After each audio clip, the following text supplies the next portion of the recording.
just a second. Ah, there you are.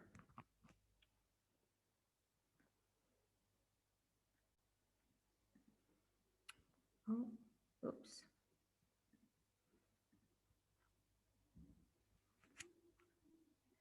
Can everybody see me well? Can you hear me well? Yes, yes, we do. Okay. Karina, the S, o Z, well, Hello, everyone.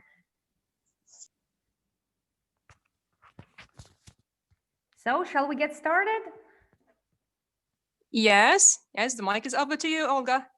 Thank you so much, Ibtisam.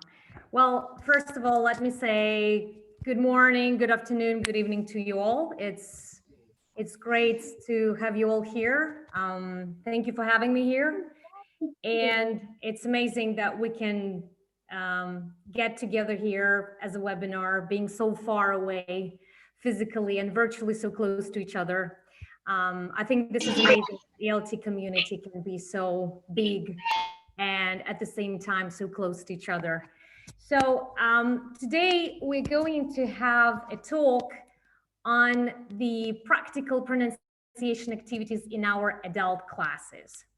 So my first question for you would be, how many of you teach adults doing company lessons, perhaps online lessons, since now we have this pandemic times really difficult to put up with, but still, are there any adult teachers and teachers who do the adult classes, ESP courses, EAP courses?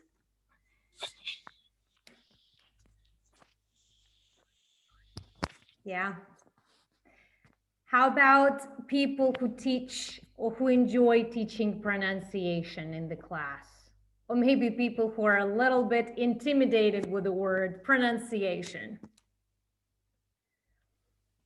Okay, Olga, maybe I see that Jilan, I think, is raising his hand. Yeah. Jilan Naeem? Yes, hello. No, I'm saying that I am teaching a secondary grade. Thank you. Okay, great. I know that today we're having probably very mixed up audience, people who teach at language schools online, public schools, primary schools, secondary schools. And let me just tell you that this webinar was specifically designed for adults and business professionals. However, all these activities that I'm going to talk about today, I'm sure that you can adapt them for your own classes. So don't be intimidated with the word business, professional, and adult courses. I'm sure that you will be able to find some kind of creative ideas and takeaways for your own classes in public schools with kids, with teens, and with students. So, good. Okay. Any ideas on how the pronunciation and why pronunciation should be taught? Let's just talk about it in a general way before I start presenting my materials. Why should we go on with pronunciation teaching? In general, in any class, why is it so important to be aware of pronunciation and teach it and learn?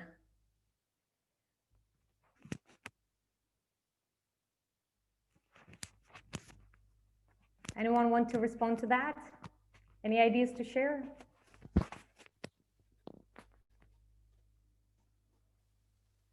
Okay, we'll see. Guys, if you want to share your thoughts, you can just use the raising hand option and then unmute your mic to share your comments. Yeah, I think this way will be just way more interactive and engaging. May I?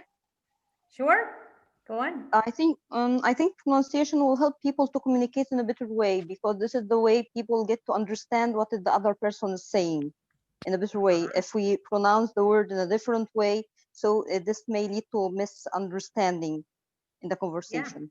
Yeah, great. Great, thank you. Yes, absolutely.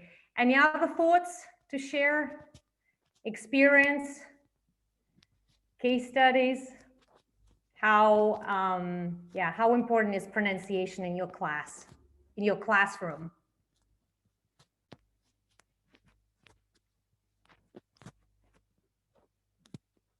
Anyone?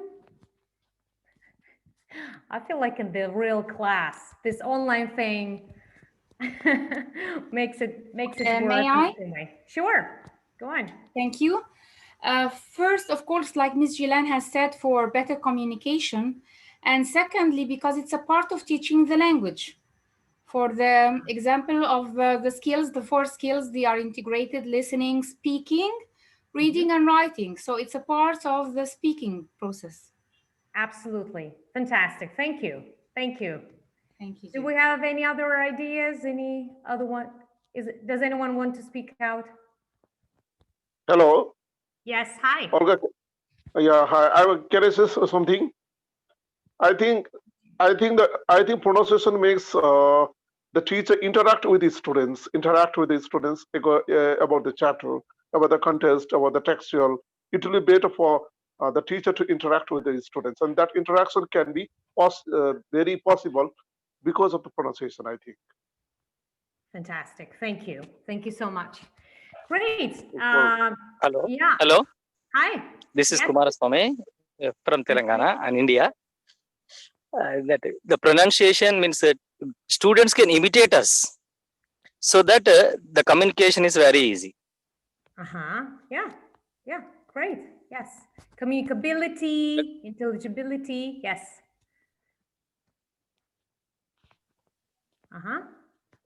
Well, maybe Olga, I can share with you some of the comments here from the chat thread. That would be wonderful. Yes. Okay. So, like, for example, Monali Thakar is saying that it's for learning spellings.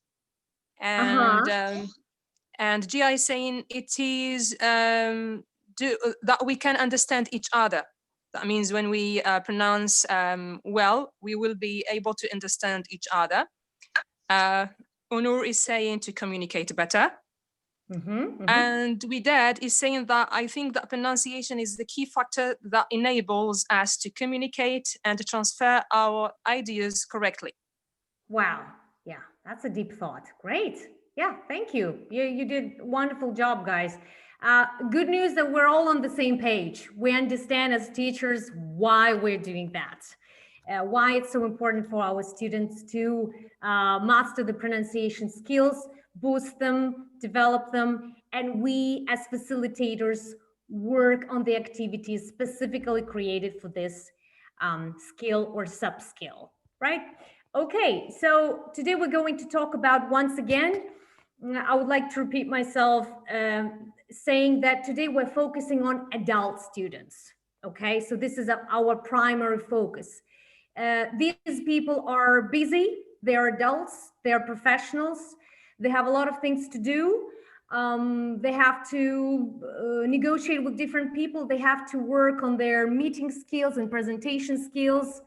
And of course, pronunciation here is also a key factor because we want our adult students to be intelligible, communicative, make sure that they understand what other people say and also express themselves at the fullest. So today we're going to talk about that. Any idea why this webinar is called Mouth Fitness? Any associations? Was that a random name? What do you think?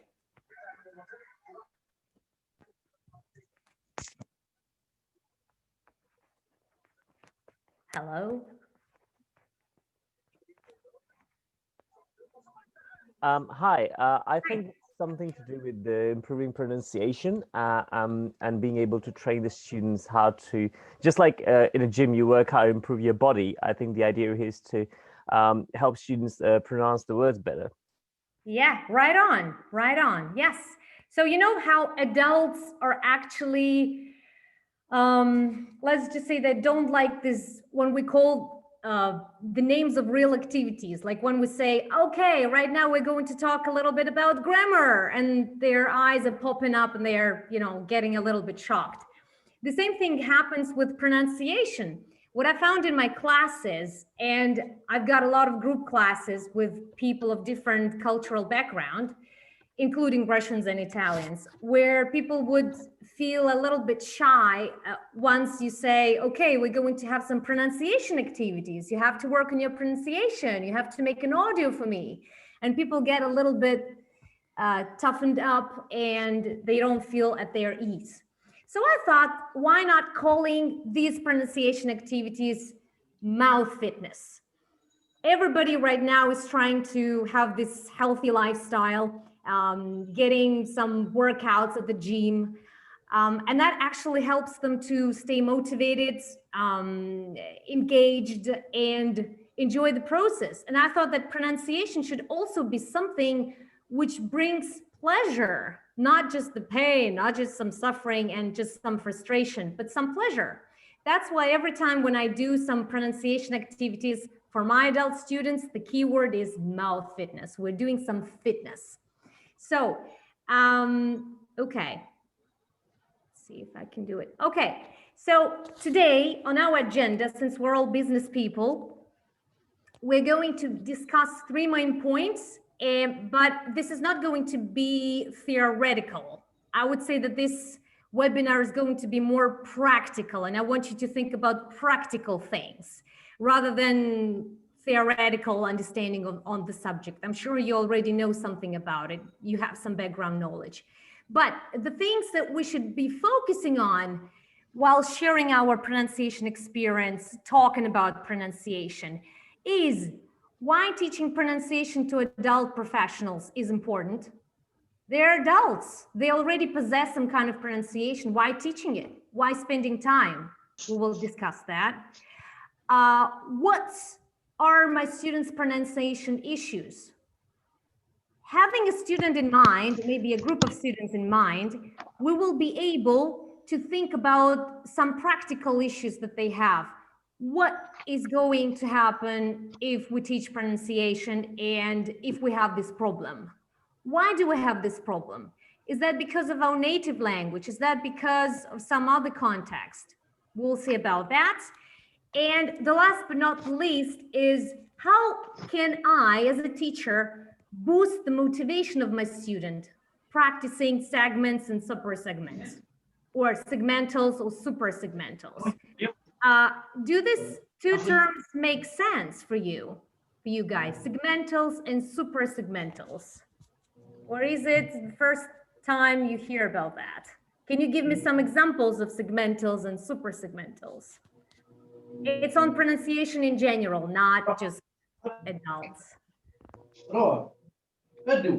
Okay, Olga, we will see. I think that someone forgot to mute his microphone. Yeah. Did you see Belkacem? Do you want to speak? Or Froza or Kate, can you just mute your microphones? Okay. Well, just I have one comment here for you, Olga, from Yes. Lena. She's saying that, well, I think it's a clever title for such a lesson, since pronunciation requires practice in order to be improved, just like practicing any physical activity in order to stay fit. Exactly my point. Yeah, we will go back to that in a second. So first, let's. I think that would be the only theoretical thing that we're going to take up today: segmentals and super segmentals, so segments and super segments. Any response to that? Anyone is quick with Googling? Maybe, perhaps.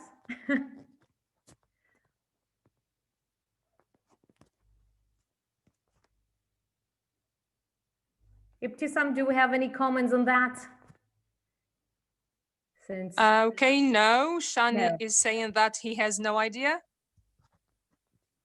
Okay, so we basically have more plain and less fancy words for segmentals and super segmentals. So when we teach pronunciation, normally, and if we take any textbook, including business English books, we will see that all the sounds, normally consonants, vowels, they are taught separately from the rest of the things concerning pronunciation. So when we teach separate sounds and the length and shortness of the vowels, it means we're talking about segmentals. Sounds are segmentals. When we talk about suprasegmentals things, it means that we're talking about something which has to deal with prosody, rhythm, intonation, stress. What else? Intonation patterns, right? So we're talking about And a little pitch bit of as well. more. Sorry? And pitch as well. Pitch as well, of course. Yeah, what's without pitch and tone? Sure. Yeah. So we have this general word prosody, yeah, for all these things included. And it used to be, I mean, it's still like that we see in textbooks this separation, minimal pairs, phonemic chart, listen and then repeat, different intonation patterns. Let's try the intonation in general questions. Let's try the intonation in special questions, etc., etc. And here we have to see if this is something with adults we can get to the point when we can teach both of these things without singling out, okay, this is the sound and this is the intonation. So basically, this is our agenda for today, and I hope that our exchange and my sharing of some activities will actually bring you some takeaways. And the takeaway for today, hopefully, is your own reflection about your own students and about how you could be able to create your own activities for your own class, or maybe for some kind of particular student who is struggling with some sounds or who is struggling with prosody. So what I'm giving to you is just my creativeness, my understanding of my own students, and just an activity that worked in my class. So 100% that worked, and I can say, yay, this is my personal accomplishment. As for you guys, of course, you will have to understand who is your student, what are his needs, and for now, this is essential because if you just take my activity as it is, it may just not work in your class properly or may not work at all. So let's go back to this mouth fitness thing. My question is, and this is basically just an engaging question, does anyone's morning start with this routine? Is anyone doing face yoga, or it's called face fitness? Well, probably my question is to women mostly. Okay, we'll see. Sean is saying no. Nervin is saying also no.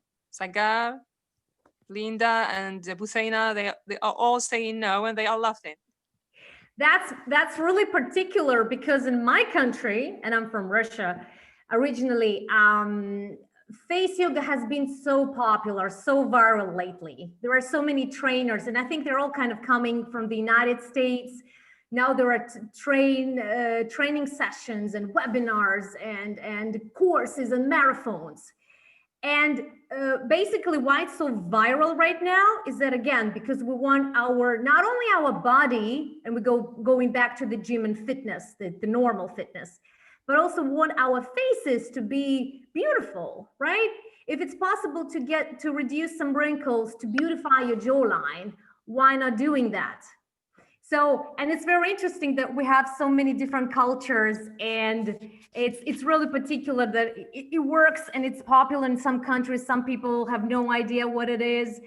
But again, why I took it is just to give you this idea that mouth fitness is just as gym fitness and face fitness, that our students could be engaged, and this is something that could be appealing for them.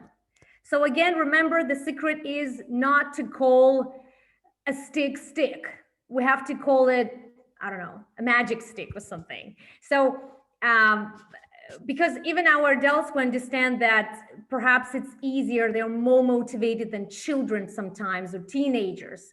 Yeah, sometimes parents push the teenagers to study English, etc., etc.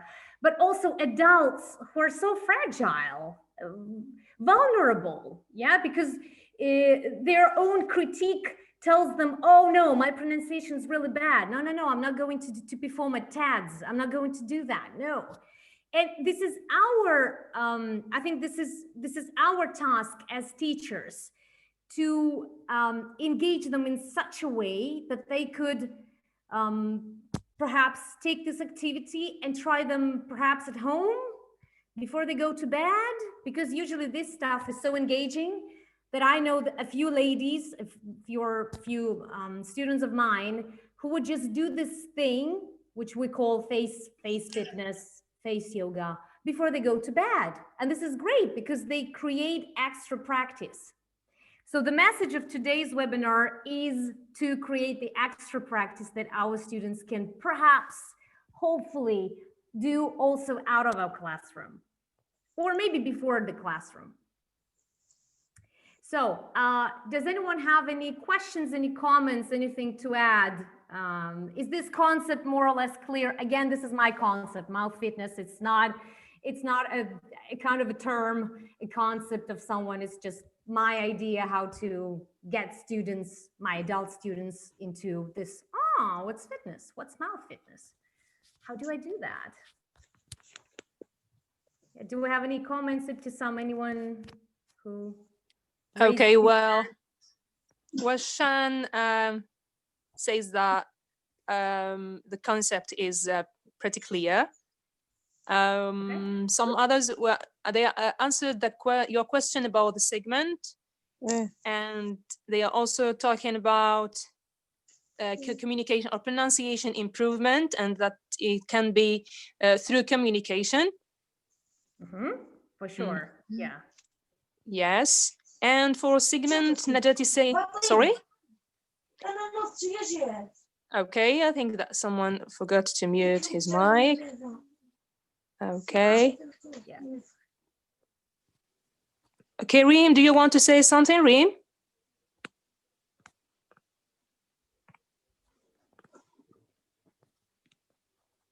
Okay, I said Najat saying that a segment is any discrete unit that can be identified either physically or auditory in the stream of speech. Yes, fantastic. Okay. Yeah, I think the idea is crystal clear. Good. Thank you.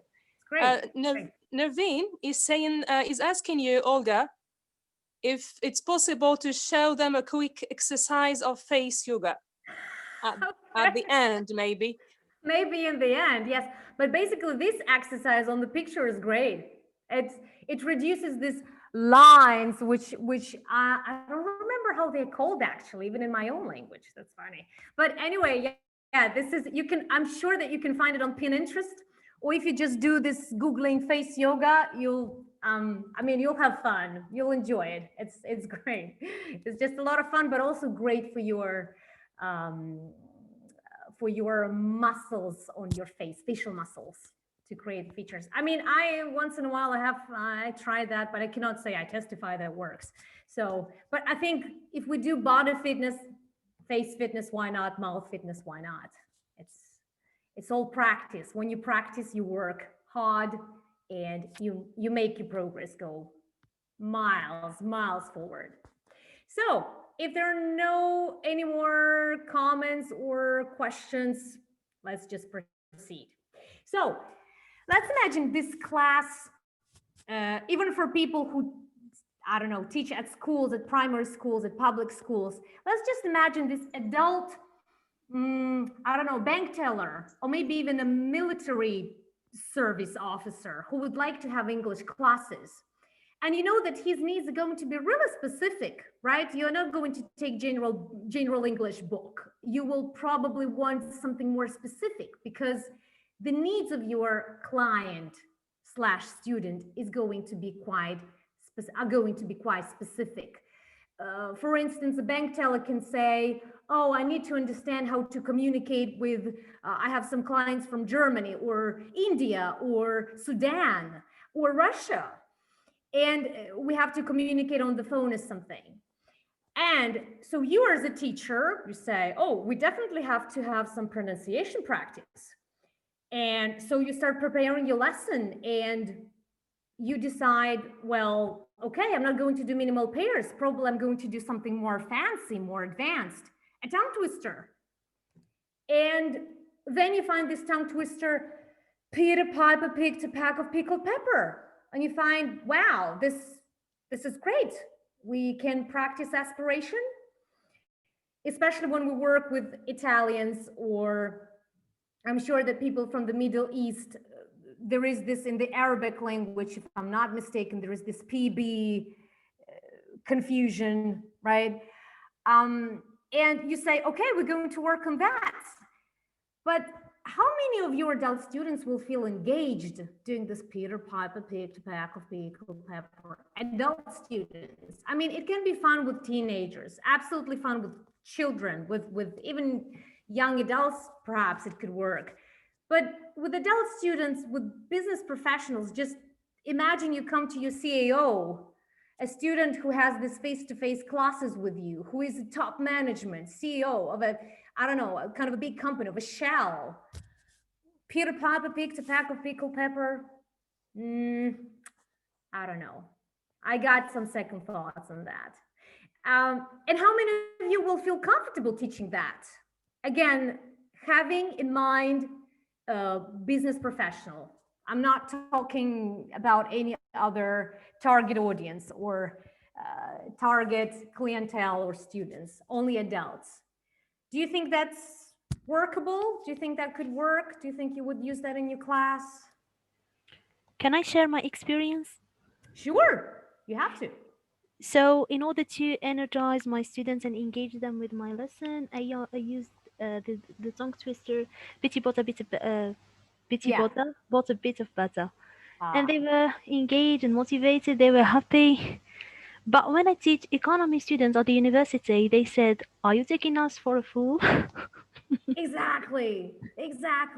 So, and you start thinking, but look, guys, this is English. We're practicing English. It's Betty Butter is fantastic. Yes. So many sounds in that, right? Yes, that's exactly my point. So Peter Piper, I had this experience with teaching at the factory, at the plant.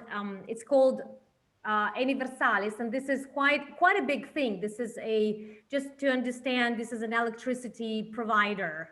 One of the biggest ones in Italy. And we had these face-to-face lessons and I thought, oh God, this Peter Piper, I can't do that. I just can't, it's not very comfortable, right? So my question is, so there are not any relevant materials for teaching pronunciation to our adult professionals?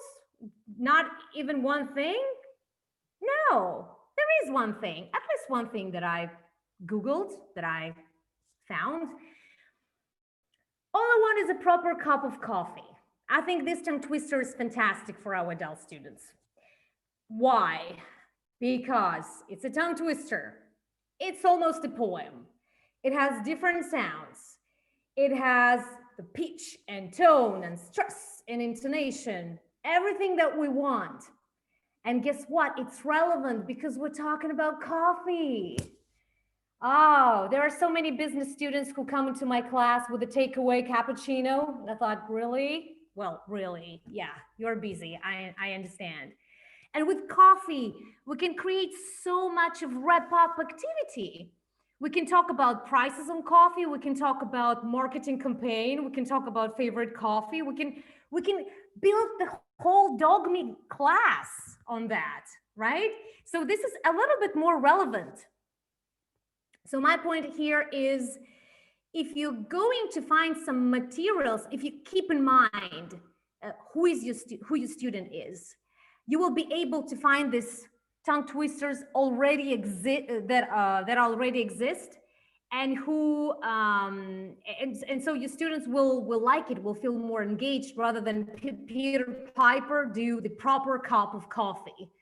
I think this is actually a better solution if we don't take into consideration tailor-made materials, creating new materials, but using those that are already there for us. Do you guys know any perhaps other relevant activities, pronunciation activities for adult students? Something that could be, okay, I can make a lesson out of it. We could practice that in the class. Anything comes to your mind right now? Maybe you have used something already. Oh, my connection is bad. Can you hear me all? Yes, Olga, we do. Any activities? Oh, great. Any other activities? Any maybe tongue twisters of that kind that could be less Peter Piper and Betty Potter? Something else? Okay. Maybe. No, it's hard to. I know it's hard to think right now. Yeah, Maybe it's hard to think right now, especially on business. Maybe I can share one here from the chat thread. Yeah. Okay, Amara said she sells seashells in the seashore.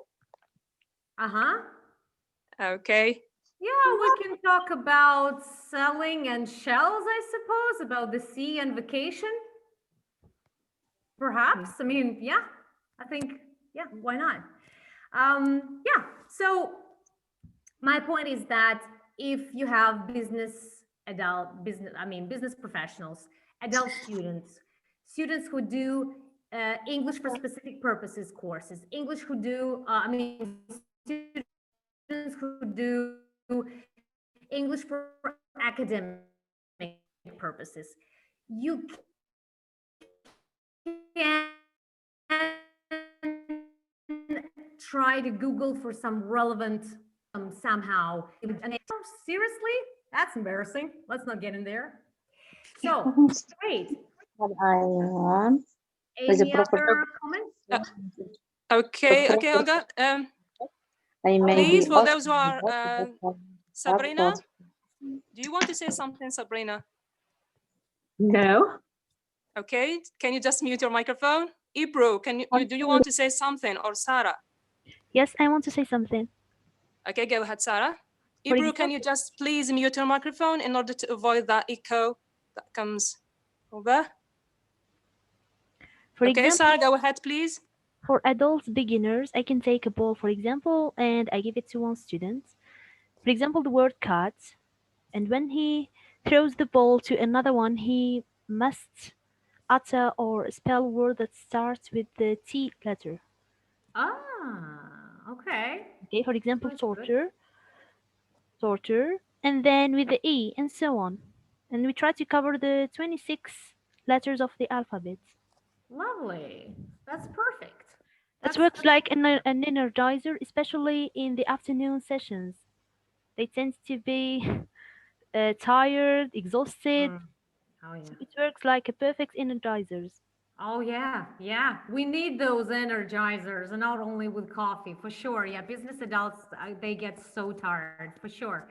Another thing that you might want to do with your advanced students using this proper cup of coffee is to work on their accent. I'm sure people who did CELTA and TESOL and Trinity, you can come up with this activity for super advanced students. You know, sometimes there are these students who lived in the United States or who work with London Stock Exchange or something. What you can do, you can ask them to pronounce this tongue twister, trying to use different accents. For instance, the standard American one or North American one, standard North American one, or British RP. So perhaps they would go with, all I want is a proper cup of coffee made in a proper coffee pot. Or they would just go, I may be off my dad, but I want a cup of coffee from a proper coffee pod, right? So perhaps students who do a lot of business trips to different places, maybe to, hopefully, to English-speaking countries, they could try to imitate pronouncing this tongue twister, and that could be your advanced practice. I'm sure that people, adults who feel a little bit challenged, and this is a challenging activity because you have to switch, right?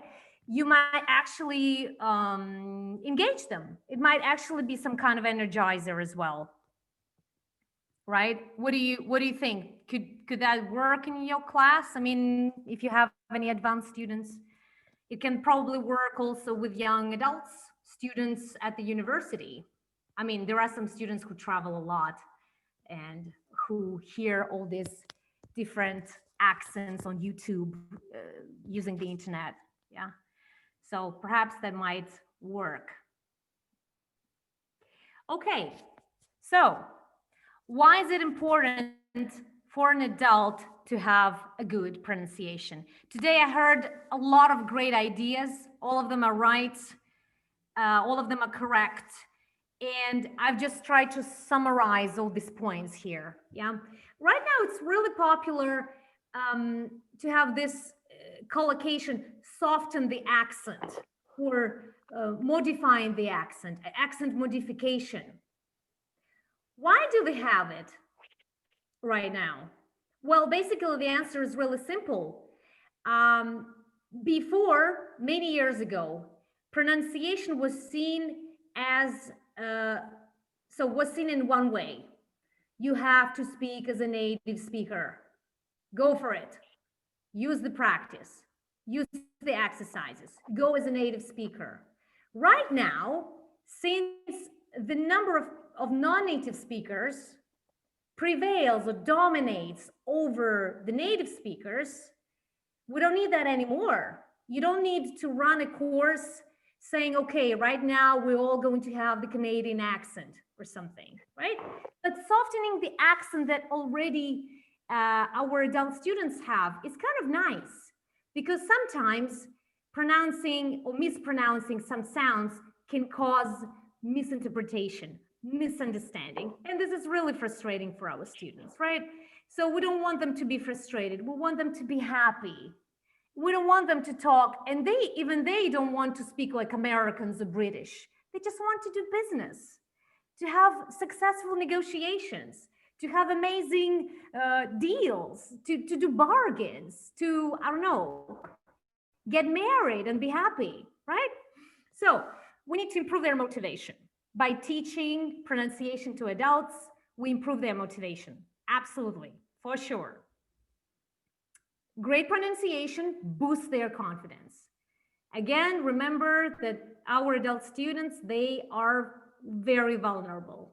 They can be amazing, big top guns, top management, great marketing experts, amazing IT specialists.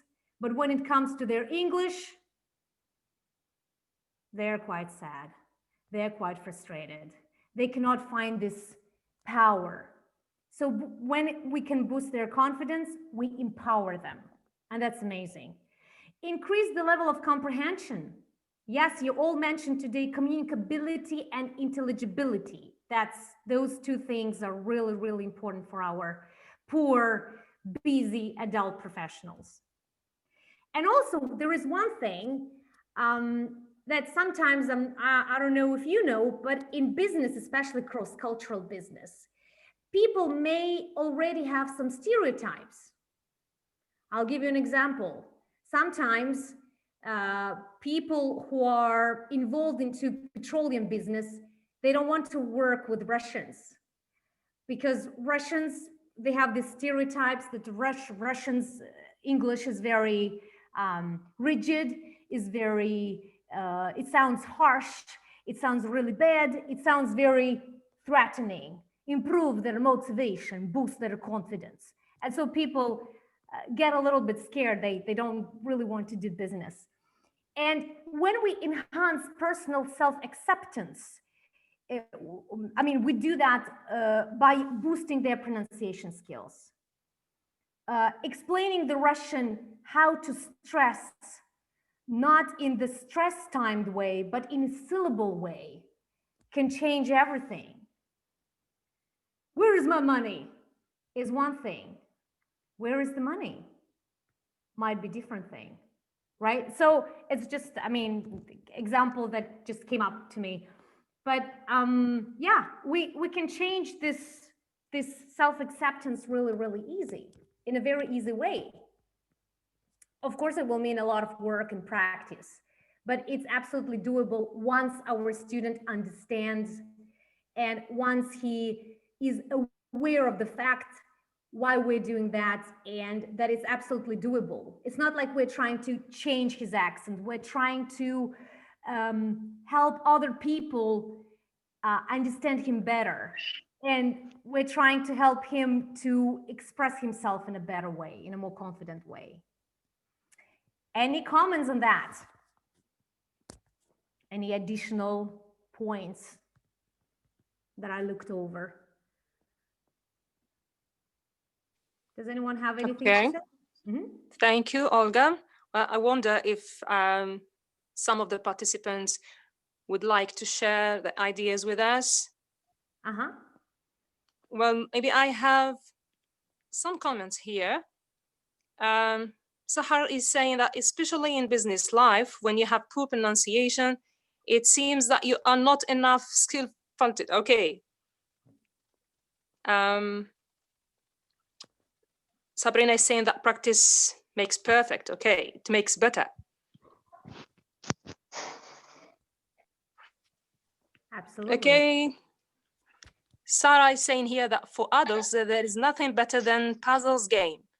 Well, I wonder if Sarah can share with us or clarify more and tell us about the puzzle game. Interesting. I can see Samia. Samia, do you want to say something? May I? Okay, Sure. Nervin, yes, please. Yes, okay. I think adults need good pronunciation for broader reasons in their lives. Maybe they want to get promoted or get a better job, so they need to speak fluently. Maybe they want to be moved to a branch in an international corporation, serving, for example, foreign countries, so they need to speak fluently. So it's a major demand for their jobs and for promotion.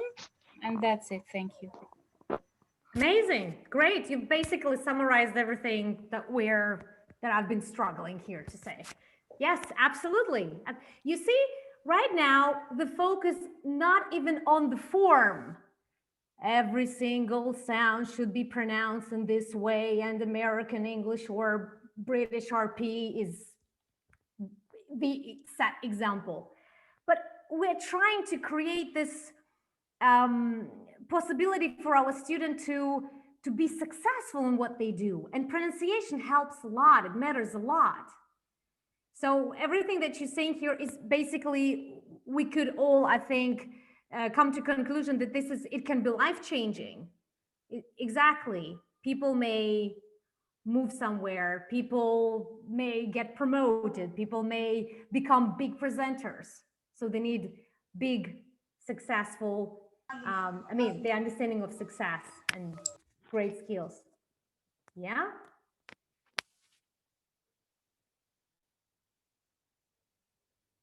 Okay. Now, let's get a little bit to the more practical question. So, I did the needs analysis with my students, with my clients. And I see, while assessing, during speaking, listening, some other activities, I understand that my student has some pronunciation problems. So, of course, I ask myself a question. What's the problem? What is exactly that can be worrisome, disturbing, bothering? And I'm talking a little bit about, let's say, serious problems that impede the meaning, problems that might be actually problems, not just like little things, little drawbacks, but problems. Now you're seeing the slide with different words. Can you please tell me, with every single word that you see, what could be the problem? So just imagine your student, maybe not even adult, just any student that you have. What kind of problem your student might be struggling with? And it would be great if you also say what's that called? The origin. Yeah, let's just say, I'll give you an example. I'm Russian. I'm a Russian student, and my problem would be year, I would say as ear, ear, New Year, Happy New Year, I would say.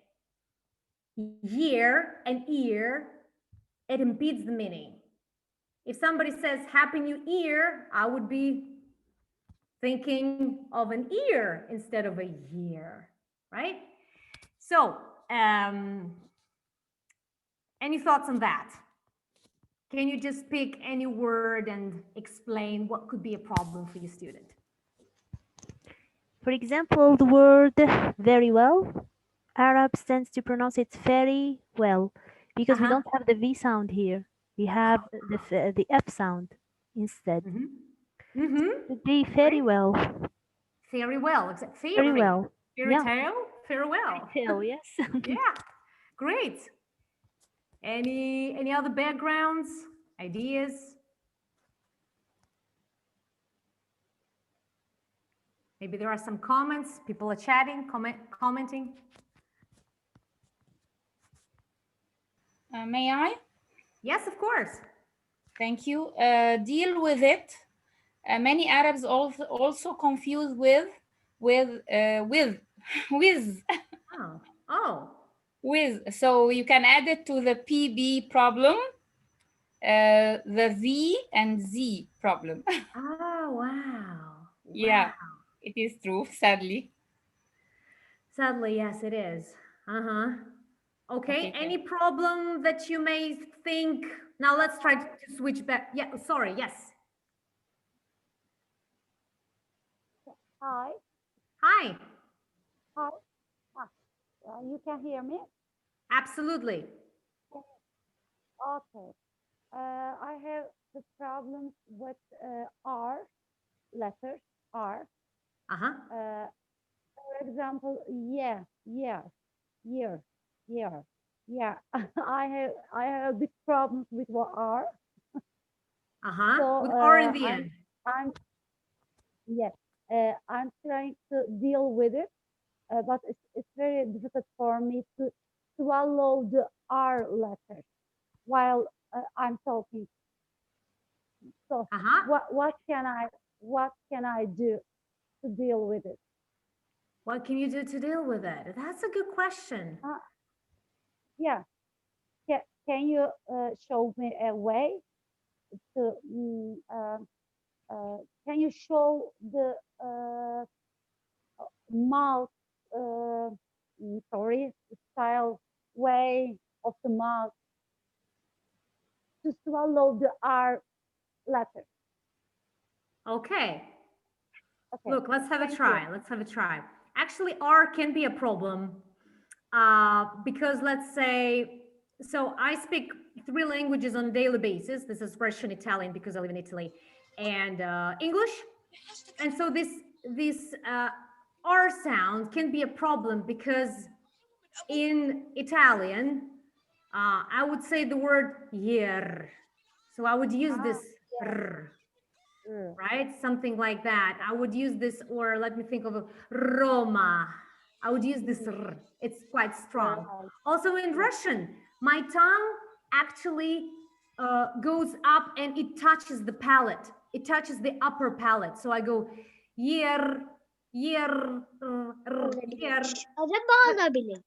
But in English, the R does not touch. Para biriktirip sen çay alabilir misin? Araba alabilir misin?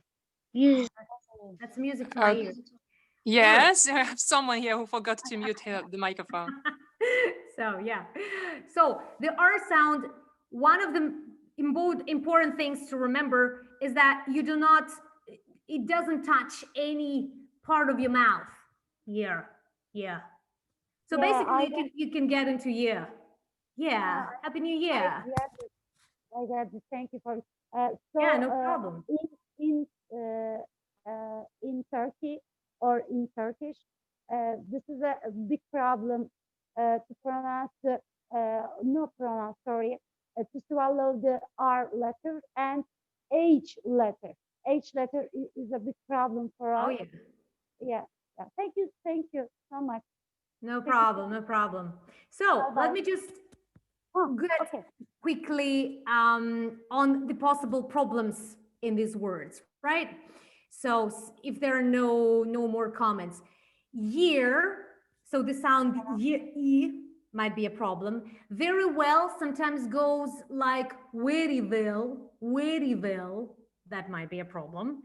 Early, oh my God, the sound. The sound, it's incredible. It does not exist in any language that I've been learning. So early, you have to kind of help yourself with that early, yeah. And when you do face yoga, you can, working on these muscles, you can actually feel that early, maybe not so much exaggeration, early, yeah, it's early. So that might be working, but is definitely a problem. Seeing and of the vowels, right? It might be a problem because in many languages, the length of the vowels, it does not exist. And in English, seen is not the same as sin. Not the same, just not the same. And deal with it when we work with the prosody. In Russian, I would stress preposition and the pronoun. I would say deal with it. Or in Italian, I would say deal with it, right? And the main important thing is that we have to go with our intonation down, starting from the verb, deal with it, without stressing with and it, without making these two words prominent, unless we want logical stress, right? Deal with it, not that, with it, now. So that might be a problem, and this is something that our students should be aware of, right? How about these words? Don't go alone, think, recommend retail prices, comfortable, vegetable. Any ideas on these words that may cause problems, pronunciation issues? Does anyone want to dwell upon it? Yes, Olga, maybe I can share one with you. Concerning the word think. So for some, it is sink. Yeah, so think. Yeah, so the third sound becomes so. And for example, for the sound the, for some it becomes the. When you say with, it is with. The same as for Russians, with. There is a lot of space around us in this planet. So this is definitely a problem. You actually, as Americans, I know a lot of American accent coaches, and they just say, stick the tongue, stick it, right? And when you do also face fitness, it actually helps you because you don't feel that much embarrassed, right? Oh, I'm doing face yoga, so I'm sticking the tongue out. So yeah, okay. Any other words? Well, if you don't mind, I can share some with you from the comments here. Perfect. Yes, please. Okay. So here, Jaya is saying that for Chinese, the L becomes R, and R might also become L. Yes. Oh God, yes. Okay. And also, Sahar is saying in Turkey, the R and H sounds are problem for them. Yeah. Okay. Well, another one is saying that for German students, the letter V is pronounced W sound, means a W. Yeah, a W sound, yeah, vegetable. Yeah. Because they have this vowel and that can be vegetable at some point. For vegetable. Yeah, exactly. Also for Italians, this able is a problem because they're always trying to stress that. Vegetable, comfortable, right? And comfortable sounds like comfort and table. What table are you talking about? I'm sorry.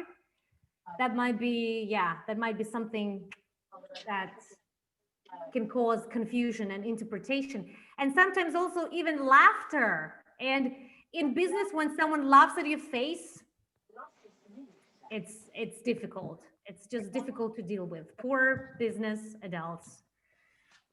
Okay, great, we got it. So once we can spot the problem of our student, 50% of success, right? We need understand, we spot mistakes. Is it prosody? Is it the sound? And basically we can rely on our mother tongues, yeah, understanding the problems. When you work with international group, I'm not saying be aware or start speaking different languages that your students speak. No, but this is always a great idea to be curious a little bit. And if you are a teacher in Turkey, and for some reason you got some Russian students in your class, some Russian businessmen, I don't know, you might just, wonder what are these sounds that they mispronounce, because that will help you a lot with all your activities, with understanding what they struggle with. And moreover, with understanding how to help them so that they feel, oh yes, this is exactly what I need. So later on, I will share one link where you can basically compare problems in different languages with English. I mean, English learners and their mother tongues, what can cause a problem. You may, if you have any mixture of cultures in your classroom, this is a very wonderful resource. It helps a lot. You will see that. I will share just a little bit later. Great. Let's move on. Oops. Okay. So now I know what the problem is for my student. It's the prosody, it's the sound, it's the shortness and length of vowels, it's the notorious What do I do? How can I make sure that my adult students will work on their pronunciation? Well, first, especially for business professionals, again and again, I will highlight the fact that we're talking about adults, mature people. I'm aware of students' needs, his wants, his lacks. I know everything what is concerned about my student. I'm trying to personalize my pronunciation activities, because personalization is this sign to my student that I care about you. I care what you need and I will help you. With this attitude, you will never wonder why your adult student stopped having lessons with you. You will be able to retain the same student, or maybe a group of students if you're lucky, and if you have this possibility. And you will never ask yourself a question, oh, what did I do wrong? Where did I make a mistake? Was it me? Was it my student? Personalize your pronunciation activities. Try to get this human touch, because all in all, it's not about the language only, it's about the attitude. I regularly create time for pronunciation warmers. And of course, I just put the mouth fitness warmer, because warmer energizer is always a good idea to engage our students. It's always a nice idea to start a lesson. It's always a good thing to try. And of course, all these activities, I keep them, and once in a while, we revise and recycle these activities that I've prepared for my student. Because guess what? You spot the problem, you created some pronunciation activities, the student does it during the lesson, that's it. No, this is not enough. He may not get rid of this z with the table problem. No, it doesn't work like this. We need more practice for our memory. Yeah, we need to create these neurons. And neurons are created only if we do one activity for 100 times, for 200 times, for 500 times, for 1,000,000 of times. So it's always a good idea to revise, go back and say, look, remember we had this w sound. Let's try again. Let's do that again. Perhaps you might be changing a bit of the words or changing the activity, not minimal pairs, but tongue twister, or not a tongue twister, but a listening for spotting different kind of segmentals and super segmentals. You're a teacher, you know your student, you know what he needs, and thus there is no problem with coming up. What activity am I going to do here? It will be easier, way easier to do that. Anyone else want to share how can I make sure my adult students will work on their pronunciation? So if you just follow these little points, you might actually see that it's not that difficult for your student to be engaged, to be motivated. Even in the end, if you decide to do Betty Botter, once your student understands why he does that, and basically maybe this is face-to-face rather than a group lesson, you might still succeed in working on that. So any thoughts on that? After the slide, I promise I'll show you some of my activities. That will be more practical stuff.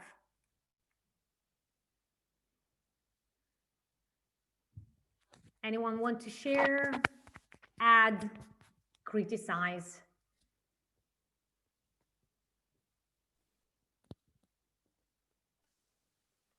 Okay, maybe I can share with you some of the comments here. Absolutely. Okay, well, Buthena is saying that I think it's all about needs analysis. Yep. It is. And Amara is saying that that for him it's he said, I create competition between my students and I give them a tongue twister, for example. Fantastic. That's great. Competition. Guess what? Competition also works for adults. But perhaps you should be really careful about it. Yeah, about competition in the class.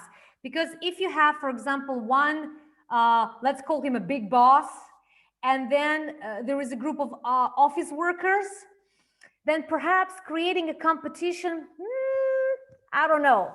I'm not sure. I think that could be sensitive.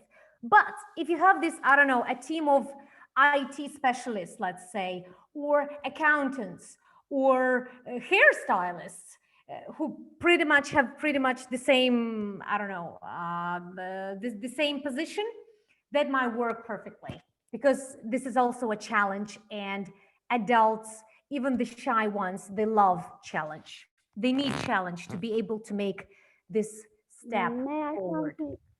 May I say Yes. something? Yes, of course. Okay.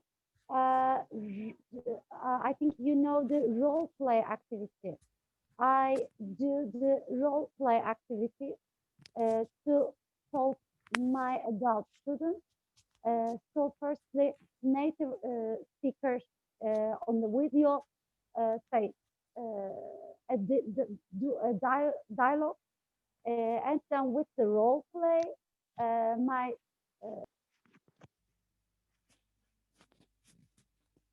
Oh, hello. okay, I'm here. Okay. I'm here. Okay. I can hear it now. Yes. Sorry, could you understand me, or could you hear me? I could hear everything about role play. Ah, okay, role play. Yeah. That's all. Role play. I do role play with my adult students to practice the pronunciation. That's all. Thank you. Amazing. Amazing. Role plays. Role play simulations. That's wow. Amazing activities. Business students, ESP students, they appreciate so much because you immerse them in this reality, right? Anyone else wants to say something? Yes, Olga, I have some other ideas here to share with you. Amazing. Okay, so Tarek is saying that it might be there are some physical issues. That was when we were talking about competition, Olga. So he's saying that it's about safety in the classroom. True. As well. Okay. But yeah. Absolutely, absolutely. And Buthena said that if you analyze better what your students are lacking, you will perfectly help them improve that pronunciation. Definitely. And Naveen said that educational videos and songs are her favorite. And she said also games like bingo can be helpful.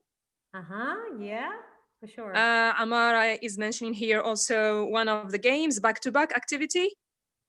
Love it. Fantastic. Yes, yeah. question and answer. Okay. GI is saying using some strange daily sounds. Can you just clarify this more, Gia? Using the songs. Saying strange daily sounds. Olga, sorry, I can't know. I don't know the back-to-back activity. Can you explain it? Sorry. So back-to-back activity, I normally use it in the class when we need to practice phone calling so that people do not see each other. You put two chairs, people basically sit, two students sit back to back to each other. And so they go, hello, is this Mr. Smith? No, he's not there. Can I take a message? Yes, please. Could you tell him? And so on and so forth. And there might be different scenario. Yeah, that you could cannot come up with anything else. But yes, telephone calls is something that comes into my head right now. Thank you so much. No problem. So I think you guys, I think it's time to move to the practical, to the meat of our webinar today. So I think you've understood my love to tongue twisters. And I use it quite often with my adult students because in tongue twister, you can work with both segmentals and super segmentals. And at the beginning of our webinar, we've clarified that. We gave the definition. What could be a segmental? What could be super segmental? Why it's important to teach both. So I'm going to show you some tongue twisters that I've just created on my own, keeping in mind my students' needs and taking into consideration not just the general class, but my class. So here it is. So to teach V and W sounds, V and W sounds, I use two different tongue twisters for my Russian and for my Italian students. So with Italian students, we could go just with this tongue twister. When Valerio verifies vouchers in Verona, we will withdraw Venezuelan bolivars. Very well. Just a random tongue twister. I don't know. I was just brainstorming, thinking about separate words with V and W sounds, and I made it up. Why this is more engaging than just very well repetition? It is that I used some of the business English vocabulary here. I mean, this is general business English vocabulary, but it's quite engaging because my students see the word verify and voucher and withdraw. And all these words, they keep wondering, oh, what is this word? What does it mean? Oh, this is withdraw. Oh, prelevar. Okay, I got it. I need this word. I need this word because I'm a bank teller. And in this way, it's all about working not only with pronunciation things like, again, prosody and sounds V and W, but also it's about creating this context, this business English context that our students lack so much, that our students need so much. With Russians, I'm trying to use one technique.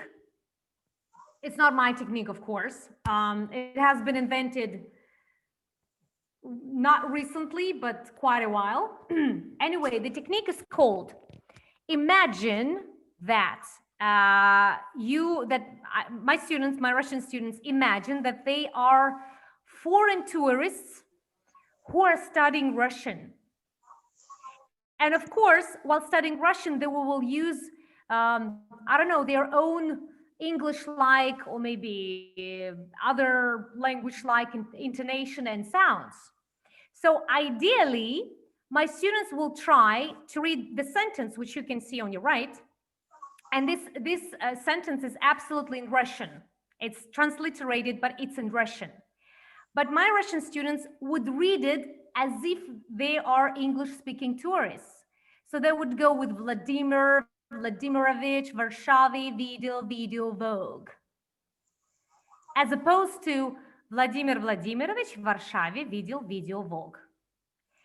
This activity gives them this possibility to compare how Russian V is different from English V. And again, we have this word, we have these words. No, we don't have this word, sorry, it's a different tongue twister. But in any way, we have this understanding that Russian V is not the same as English V, V and V. And that creates this, it's called cognitive understanding. Oh, okay, this sound is not the same as this sound. In Russian it's different. And when students are aware of it, they start working on that. They start controlling this sound to get that right. So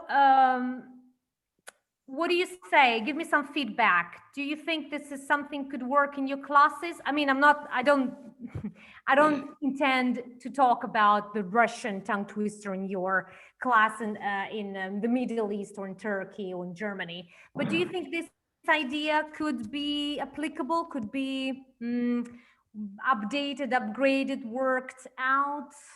What do you say? Okay, Olga, maybe I can see that Abdu is raising his hand here. Yeah, I just started hearing you guys. I had some technical issues. Problem fixed. How are you? Okay, good, Abdu. Do you want to share So- something with us? Well, unfortunately, I couldn't hear what you were talking about. I just started hearing you.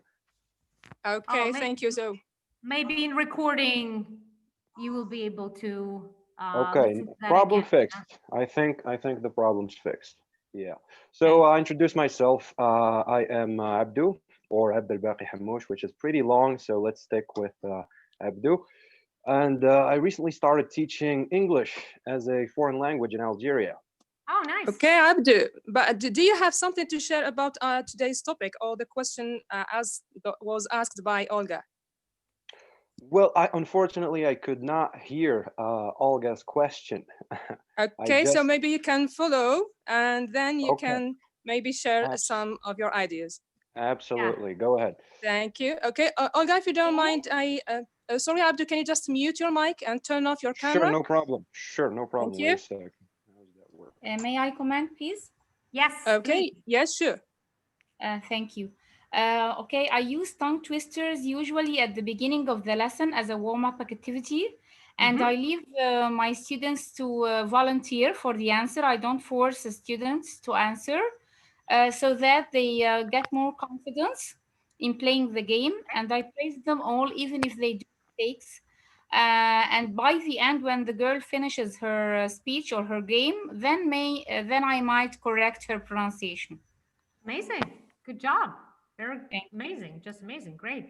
Does anyone or has anyone tried to create their own tongue twisters?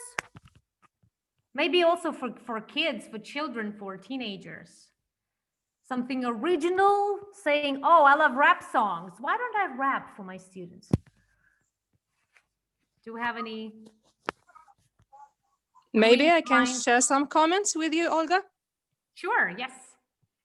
Okay, well, I asked Gia earlier about when he said using some strange daily sounds. And he clarifies and said that, for example, let's say the motorcycle goes rrr, and the snake goes s. So Yes. he's Yes. explaining. Yes. Yeah, great. This is a very good idea. Yeah. I can hardly imagine a top manager saying "Grrr" in my class. But yeah, I mean, why not try? Why not having a try? Yeah, Okay. onomatopoeia, it's one of the also it's a big resource for us actually to use in pronunciation in the class. So yeah. Okay. Okay. Let's say Amara said that let's make the learners compare between the sounds of their own language and English. Yeah, that's the point. I think to make them aware. This is Russian sound, this is Italian sound, this is Arabic sound, this is English sound. Where you are, where are you? I'm here. Okay. Yeah, absolutely. So let me just show you what I do with the sound Again, I try, if I have females, and I often have students who are women, we normally, first we practice the face yoga with this activity to understand this sound, that it's a little bit, it's like, it's not so round-ish as O, right? But it's And again, I just tried to create a tongue twister about Tina Turner, turned not 30, but 80 last year, or last year, right? It's just, again, my variation for the sound You may come up with something different. Erla loves pearls for some reason. Yeah. Or maybe you can create some more business-like context again with the words yeah. This is again just an idea. Length of the vowels. I create a tongue twister that might have just some business-like laxis. A business trainee sits on the beach with a spreadsheet of figures. Trainee, spreadsheet, figures. We know how much the word beach causes a problem. How many problems it causes, right? It's incredible. It's incredible. For all the speakers in the world, beach, the length of the vowel might be a problem. Guys, what do you do? What kind of activities do you do to practice the length of the vowels, the shortness? And so how do you explain the vowels in your class? Not necessarily business English or ESP.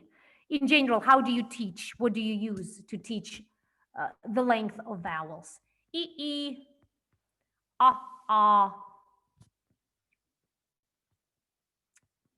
Does anyone have any idea? Any idea to share? Sharing is caring. Yes. First, I asked them to listen to a model, okay, maybe by a native speaker. So I have a listening task. Then I ask them to repeat the same sentence so that I guarantee that most of them have got the idea.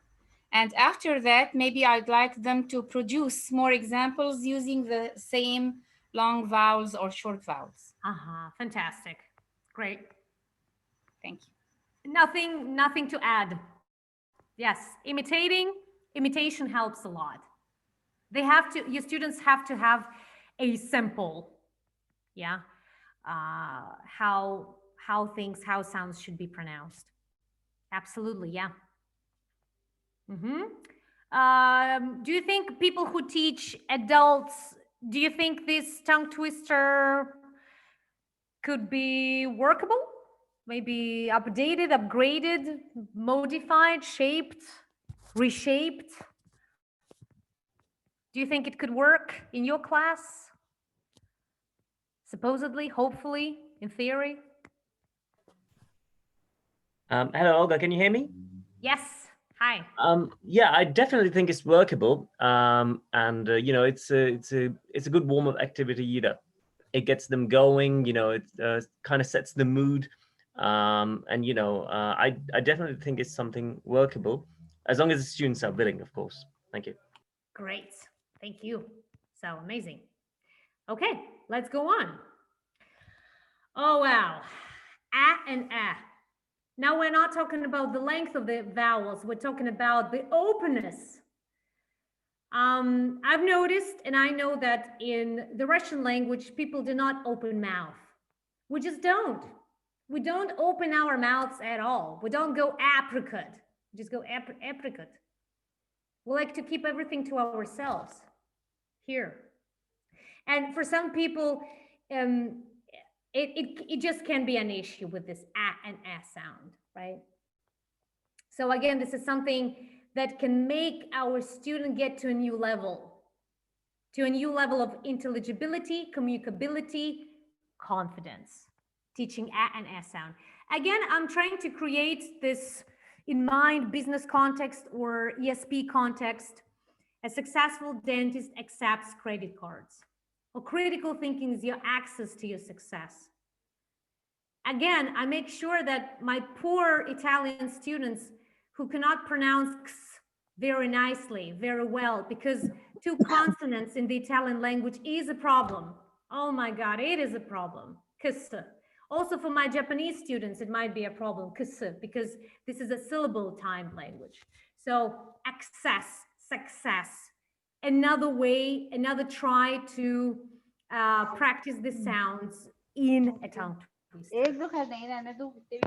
You may come up with tones of other words. Okay, sorry, just Olga, I need to ask Reem to mute her microphone. Okay, if you don't mind, Olga, before you move to another point, I have some comments here to share with you. Oh, yes, sure. Yes. Okay, well, we have some participants here asking questions and others are answering at the same time.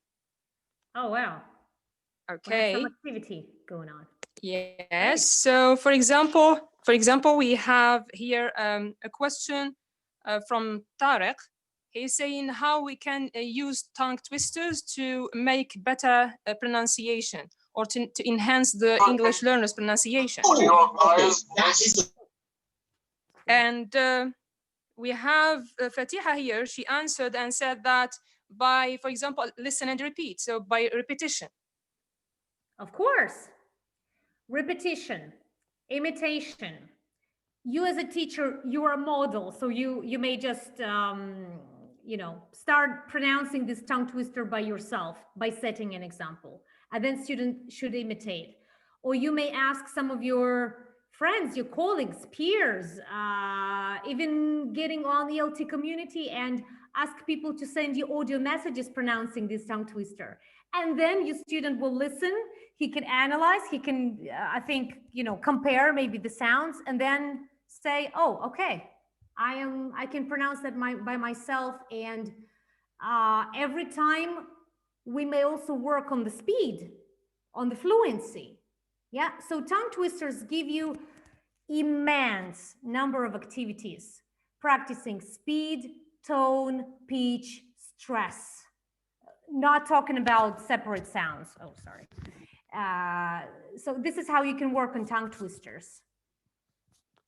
Or you can work with the speed perfectly, pronouncing, chunking every single word, or pronouncing everything together. Yeah, teaching the connected speech, which is so important for understanding in English, right? Yeah, any other questions? Okay, well, no, someone, okay, Sarah is saying that teaching adults need a lot of creativity.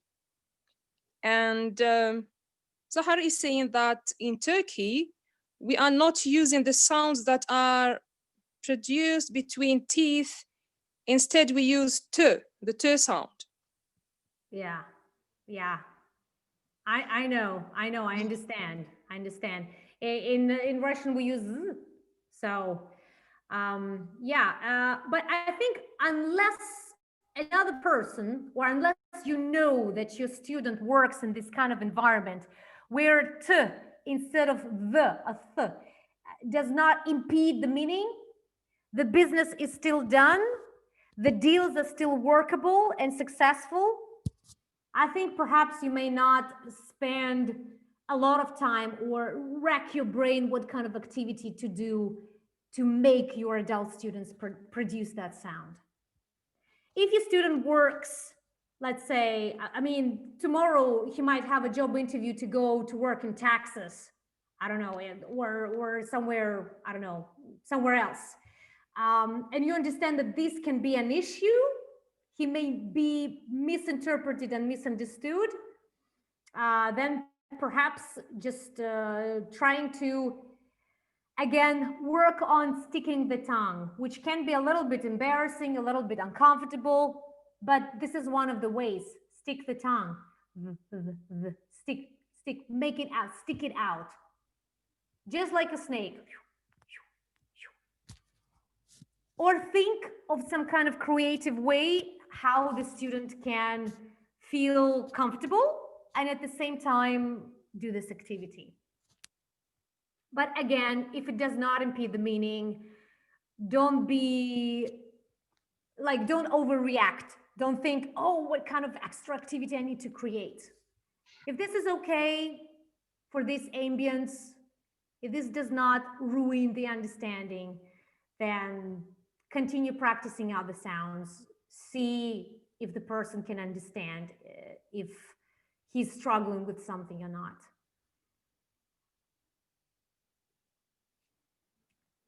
Okay, we have to, I think, wrap up in a bit, right, Ibtisam?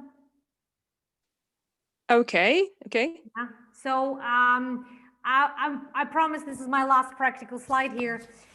You probably know that this suffix URE in the end of some words in English, like culture, structure, may also create a certain mispronunciation. For example, my Italian students would say culture and structure and prefecture. And my Russian students may not just even care. They would just say struktura, right? So, so I've come up with this idea that everybody knows the name of the dance called cha-cha-cha. Yeah, this is a kind of Latin American dance, which is very fun. And pronouncing cha-cha-cha, as for my students, they manage to do that. Both Italians and Russians, they do cha-cha-cha, no problem. So I've just created some tongue twisters with cha-cha-cha in mind. So they go, every culture has a different structure. Does Japan have a regional prefecture? The annual expenditure on manufacture and agriculture, etc., etc. Signature. Again, this URE does not impede a lot on the meaning. Yeah. So if your student will say, oh, I need your signature over here, I'm sure that his partner, his international partner, will understand that he needs to sign the contract or something. But again, it's nicer. So I would rather work on that than not on this cha-cha-cha sound. If you have any ideas or any comments about this particular URE or maybe some kind of word combination, you may just share that in the chat or with me with audio. And we might just take it from here. Hi, Olga, can you hear me? Yes, perfectly. Yeah, there's one example I want to say. I really like this cha-cha-cha idea. It's really cool. It's just that an example came to mind where it won't be used this way. So I don't know, what do you suggest? For example, this word, manure. You won't say manure, like to put in the soil. Manure. Yeah. Yeah. So, you know, like something like this, you won't have the cha sound. So how would you say we help our students with, you know, the exceptions, let's say? Thank you. Okay, with exceptions. Let's see. I think it's actually a wonderful thing that you brought it up, because I was just keeping, you know, having in mind some particular words that would also work for the business context, like signature, or departure, or manufacture, expenditure. With the words that are exceptions out of the rule, I think it would be a good idea to create this contrasting activity. What I mean is perhaps give this tongue twisters or I don't know, maybe some separate words, or maybe some kind of a context. I don't know, it can be some kind of created a story or something.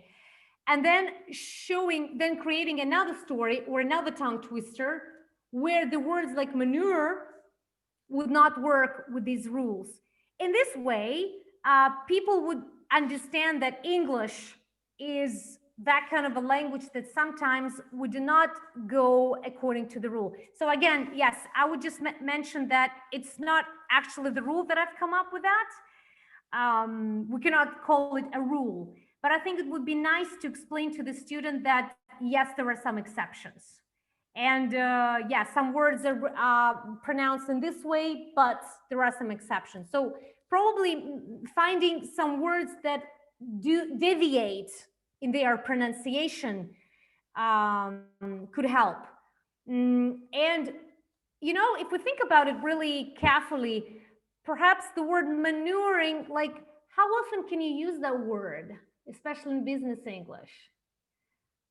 I don't know, my students would use more the word structure or expenditure or signature.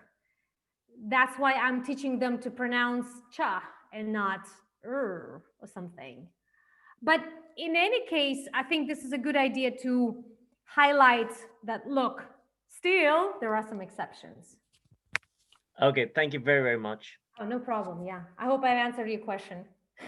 No, it's fine. I completely understand. In English, sometimes there are more exceptions than norms. So I totally get you. Thank you. So true. So true. Yeah. So basically, guys, this is my, oh, sorry. Ooh. Oh, oops, sorry.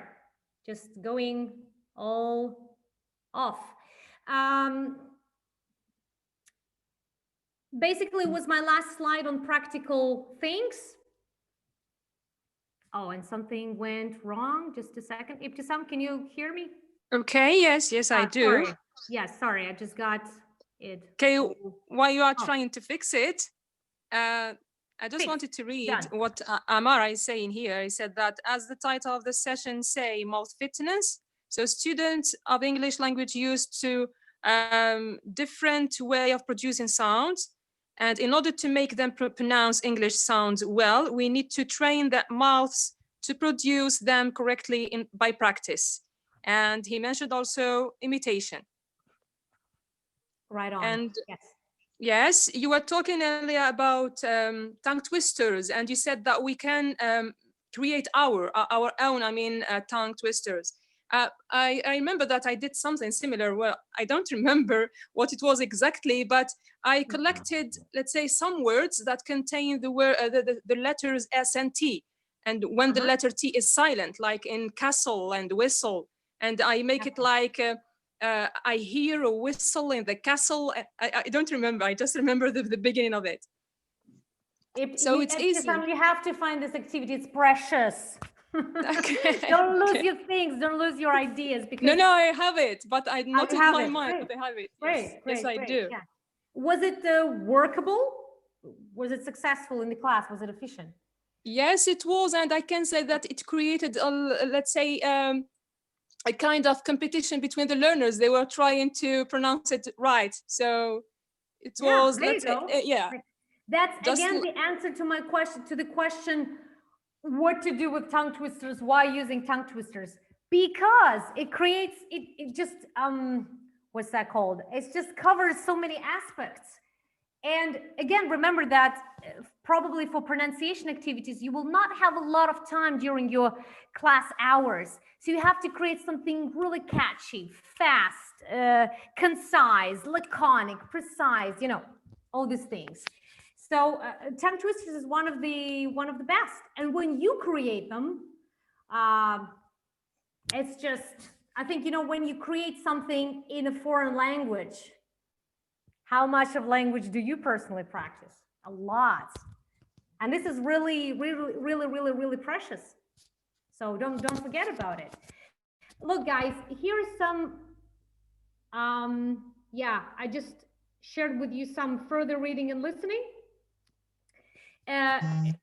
It might be useful just for you to have something to rely on right now. We get to this slide. So yeah, I just hope that this was useful. And my final thoughts, we said that at the beginning of this webinar. If our adult students have time to go to the gym to work on their muscles, if they have time to work on their beautifying of their face, they will definitely find some time for our pronunciation activities. But once you manage to make them feel that, once you make them be engaged with that, it's all precious, it's all workable. Your students will go out of the classrooms and be like, oh, yeah, okay, before I brush my teeth, where's this spreadsheets tongue twister? I'm gonna try to do that. So yeah, again, be creative. This is, again, a takeaway. The only takeaway from this webinar, one of the takeaways could be, think of your student, try to create, even if you create some minimal pairs, and that would be just random words, or you will get, I don't know, some kind of a script from tape script, right? From your audio. That will mean a lot to your students. And ask them, okay, now, Mike or Khadija, can you please read it as a presenter on the news? Or can you just present it as a TED speaker? It will be precious for them. A really amazing experience, fantastic experience. So as for further reading, listening, I'm sure that you students need to understand and be aware of different accents. So you can practice by watching TEDs for different places, TED for San Francisco, TED for Algeria, TED for Russia, etc., etc. Pronunciation Studio is a great vlog that will give you the idea what's the difference in pronunciation in English and in other languages: Polish, Russian, Brazilian, Portuguese, German, etc., etc. Some basic, if you want more theory on pronunciation, Sound Foundations is a cool book, learning and teaching pronunciation. And also Beyond Repeat After Me, Teaching Pronunciation to English Learner by Yoshida is a great resource to get to know better and more about pronunciation. Thank you so much. If you have any more questions, comments, I'm here to answer them. Thank you, Olga. Thank you so much. Well, we've asked at the beginning, we asked the participants that in case they have questions after watching the recording, they can send them to us via email. And I'm going to share the email here in the chat thread. Great. Yes. Okay. Yeah. Well, we have people here saying thank you and that they found the presentation amazing. Thank you so much. Yeah, Lina, Monali, and Azra, Fatiha, Kumara, Shahrazad, Samia, they said thank you for the information. Yeah, I really hope it was useful and it's something that you can use in your own classroom. Okay. Amara, is Shay maybe a proverb here? He said that maybe he can use proverbs to teach pronunciation. Why not? Yeah. Yeah. Proverbs, sayings, yes. Mm-hmm. Pearls of wisdom. That could be, yeah, a wonderful idea as well. Okay. Yes, thank you all. Do you have any questions, guys?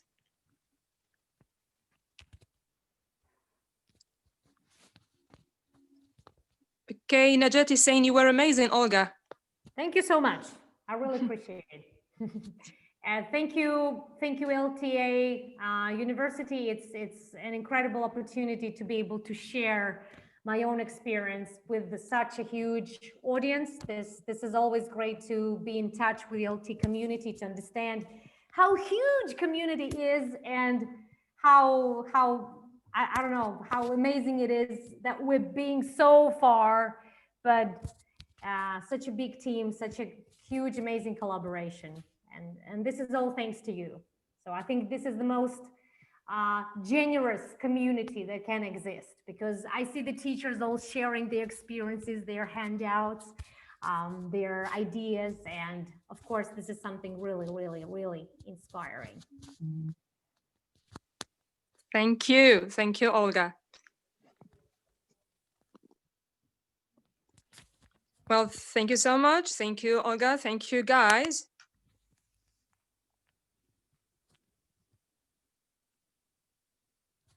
Yes, thank you.